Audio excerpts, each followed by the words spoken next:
Jinżlu għal 57 il-każi attivi ta' coronavirus f'pajjiżna hekk kif l-aħħar ċifri jindikaw li kien hemm 17 il-persuna oħra li fieqet mill-Covid-19.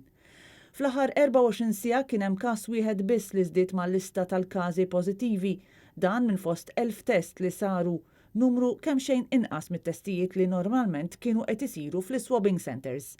Il-każi li rriżultaw pożittivi minn nhar is-Sibt l-hawn b'kollox 4 ma jingħatawx dettalji dwarhom, dan għaliex il-bulettin ta' 2 ma twassalx kif kien programmat. Il-total ta' dawk li fiequ issa jgħoddu 554. Għalkemm fi 13 il-ġimgħa ta' kriżi medika pajjiżna reġistra 9 fatalitajiet li ta' minnhom mietu matul il-ġimgħa li għaddiet. Bħalissa rata ta' trasmissjoni, il-famuż R factor, jinsab fil-livell ta' 0.5. Il-każi ta' Covid-19 qed ikomplu jonqsu fl-istess perjodu li fih qed jittaffew ir-restrizzjonijiet li kienu imposti 3 xhur ilu, għalkemm sa issa għadu mhux magħruf fuq liema bażi tneħħew ir-restrizzjonijiet għaliex il-Gvern qed jibqa' jirreżisti li jippubblika risk assessments li fuqhom qed jibbaża id-deċiżjonijiet tiegħu.